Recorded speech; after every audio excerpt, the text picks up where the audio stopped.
سامعین اکرام السلام علیکم ورحمۃ اللہ وبرکاتہ۔ ایسار وظیفے میں آپ کا سواگت ہے، استقبال ہے۔ ہم دل سے شکر گزار ہیں کہ آپ اس چینل پر تشریف لے کر آئے۔ آج ہم جانتے ہیں سورہ رحمان کے بارے میں، سورہ رحمان کے پڑھنے اور سننے کے فائدے۔ اگر آپ پڑھ نہیں سکتے تو صرف سن لیجئے، انشاءاللہ تبارک و تعالی پڑھنے سننے کے دونوں فائدے آپ کو نصیب ہوں گے۔ اور اگر آپ پڑھ نہیں سکتے، ویسے نہیں پڑھ سکتے، تو جو ریپیٹ کر سکتے ہیں وہ پیچھے ریپیٹ کر سکتے ہیں۔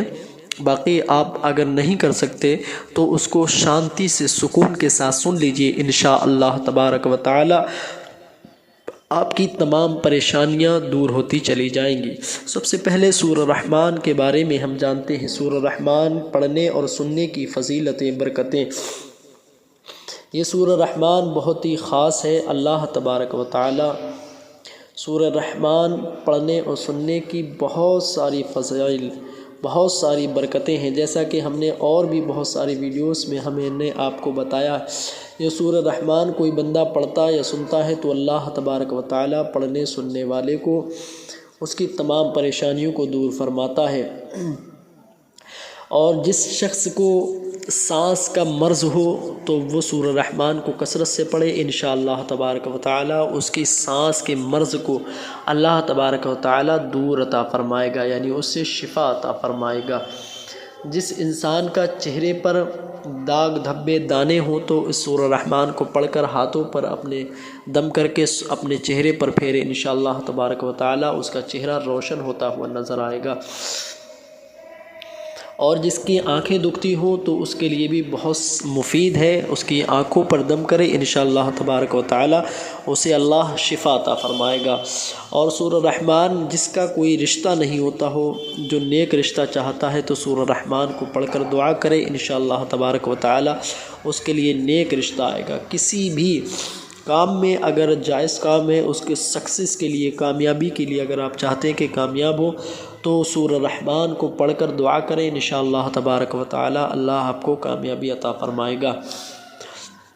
اگر آپ چاہتے ہیں کہ میرے رزق میں، پیسے میں برکت ہو، تو پیسے میں برکت، خیر و برکت نہیں ہوتی ہے، ادھر سے آتا ہے ادھر چلا جاتا ہے، تو پیسے میں خیر و برکت کے لیے آپ کو کرنا کیا ہے؟ سورہ رحمان پڑھ کر جس جگہ پر پیسے رکھے جاتے ہیں یا کوئی تجوری یا پرس وغیرہ ہے تو اس پہ دم کر لے، اور اگر ممکن ہو سکے تو 21 مرتبہ بسم اللہ الرحمن الرحیم لکھوا کر کسی عالم حافظ یا پھر مسجد کے امام صاحب سے اپنے پاس میں رکھ لے، انشاءاللہ تبارک و تعالی آپ کے پیسے میں خوب برکت ہوگی۔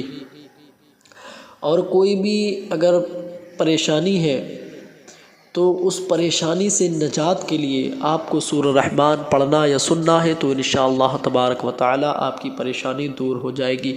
اگر آپ کسی جاب یا کسی نوکری کے حاجت مند ہیں تو آپ کو سورہ رحمان پڑھ کر اس جاب کے لیے نکلنا ہے، وہاں پر جانے سے پہلے آپ کو پڑھنا ہے یا رحمان یا رحیم یا رحیم یا کریم یا علیم یا خبیر، یہ لفظ پڑھ کر اس کے پاس میں جائیں، انشاءاللہ تبارک و تعالی آپ کی جاب لگ جائے گی۔ اور سورہ رحمان اگر آپ کے پاس میں گھر نہیں ہے، آپ چاہتے ہیں کہ ہمیں اللہ تبارک و تعالی نیا گھر عطا کر دے، کوئی ایسا ذریعہ بنا دے، تو سورہ رحمان پڑھ کر گھر کے لیے دعا کریں، انشاءاللہ تبارک و تعالی کچھ ہی دن کے بعد آپ کے پاس میں مکان ہوتا ہوا نظر آئے گا۔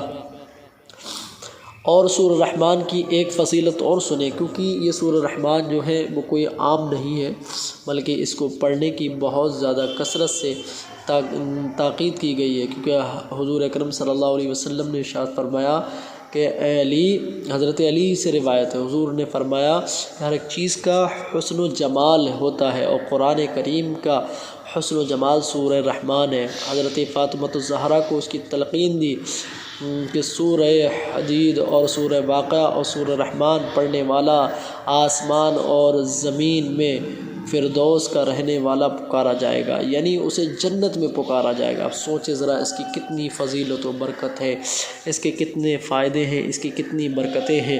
تو سورہ رحمان جس گھر میں پڑھی جاتی ہے، اللہ اس گھر کو روشن فرماتا ہے، اس گھر میں برکتیں عطا فرماتا ہے۔ اور جو بندہ اگر سورہ رحمان کو دکان میں سنتا ہے تو اس کی دکان میں خوب خیر و برکت ہوتی ہے۔ چلیے آئیے اب ہم پڑھتے ہیں، آپ اس کو سماعت کیجیے۔ أعوذ بالله من الشيطان الرجيم. بسم الله الرحمن الرحيم. الرحمن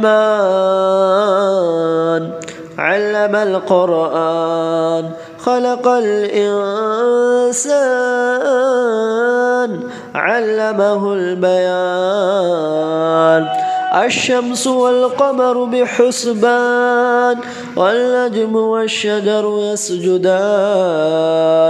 والسماء رفعها ووضع الميزان ألا تطغوا في الميزان وأقيموا الوزن بالقسط ولا تخسروا الميزان. والأرض وضعها للأنام فيها فاكهة والنخل ذات الأكمام والحب ذو العصف والريحان. فبأي آلاء ربكما تكذبان؟ خلق الإنسان من صلصال كالفخار وخلق الجن من مارج من نار. فبأي آلاء ربكما تكذبان؟ رب المشرقين ورب المغربين. فبأي آلاء ربكما تكذبان؟ مرج البحرين يلتقيان بينهما برزخ لا يبغيان. فبأي آلاء ربكما تكذبان؟ يخرج منه اللؤلؤ والمرجان. فبأي آلاء ربكما تكذبان؟ وله الجوار المنشآت في البحر كالأعلام. فبأي آلاء ربكما تكذبان؟ كل من عليها فان ويبقى وجه ربك ذو الجلال والإكرام. فبأي آلاء ربكما تكذبان؟ يسأله من في السماوات والأرض كل يوم هو في شأن. فبأي آلاء ربكما تكذبان؟ سنفرغ لكم أيها الثقلان. فبأي آلاء ربكما تكذبان؟ يا معشر الجن والإنس إن استطعتم أن تنفذوا من أقطار السماوات والأرض فانفذوا لا تنفذون إلا بسلطان. فبأي آلاء ربكما تكذبان؟ يرسل عليكما شواظ من نار ونحاس فلا تنتصران. فبأي آلاء ربكما تكذبان؟ فإذا انشقت السماء فكانت وردة كالدهان. فبأي آلاء ربكما تكذبان؟ فيومئذ لا يسأل عن ذنبه إنس ولا جان.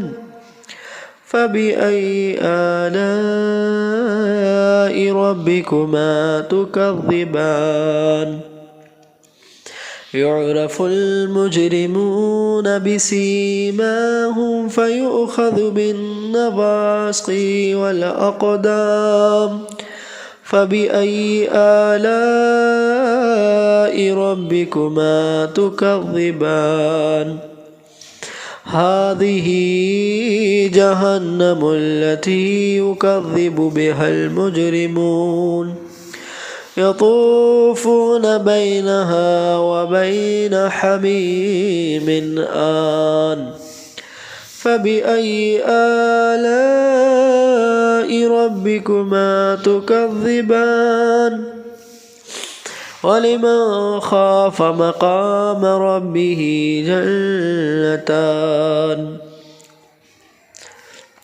فبأي آلاء ربكما تكذبان ذواتا أفنان فبأي آلاء ربكما تكذبان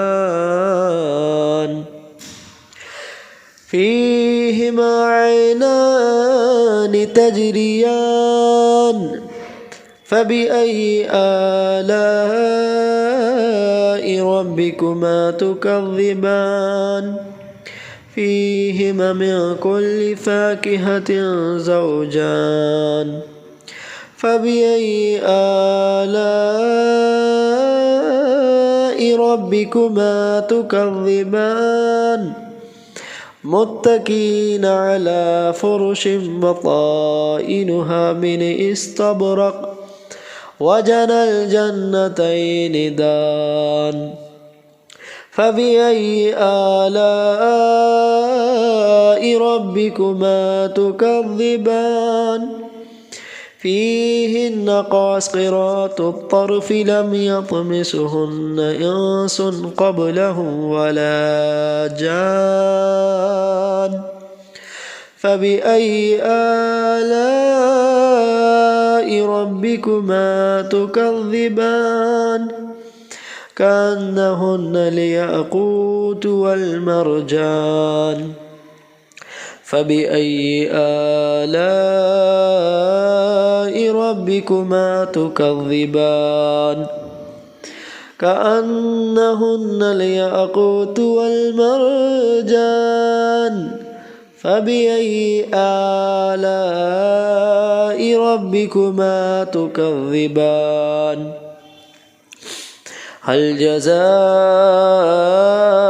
الإحسان إلا الإحسان فبأي آلاء ربكما تكذبان ومن دونهما جنتان فبأي آلاء ربكما تكذبان مدهامتان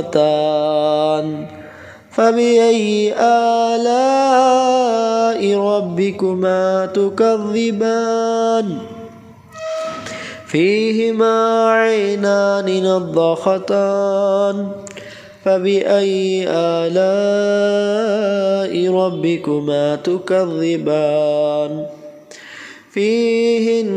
فيهما فاكهة ونخل والرمان فبأي آلاء ربكما تكذبان فيهن خيرات حسان فبأي آلاء ربكما تكذبان حور مقصورات في الخيام فبأي آلاء ربكما تكذبان لم يطمسهن إنس قبله ولا جان فبأي آلاء ربكما تكذبان متكئين على رفرف خضر وعبقري حسان فبأي آلاء ربكما تكذبان تبارك اسم ربك ذي الجلال والإكرام آمنت بالله صدق اللہ العظیم۔ یا اللہ جو سورہ رحمان پڑھی ہے مولا پڑھنے میں کوئی غلطیوں سے معاف عطا فرما۔ یا اللہ پڑھنے سننے والوں کی تمام پریشانیوں کو دور فرما۔ یا اللہ سب کی عمر میں برکت عطا فرما، سب کی ایمان عقیدے جان مال عزت آبرو کی حفاظت فرما، سب کے ہی کاروبار میں عمر میں رزق میں کمائیوں میں سب میں برکت عطا فرما۔ مولا تو رحمان ہے رحم فرما، تو کریم ہے کرم فرما۔ یا اللہ اپنا فضل فرما، ہم سب کے گناہوں کو درگزر عطا فرما۔ مولا جو بیمار ہیں انہیں شفا عطا فرما، جو قرض میں مبتلا ہیں قرض سے نجات عطا فرما۔ جب دم واپسی اللہ لپر لا الہ الا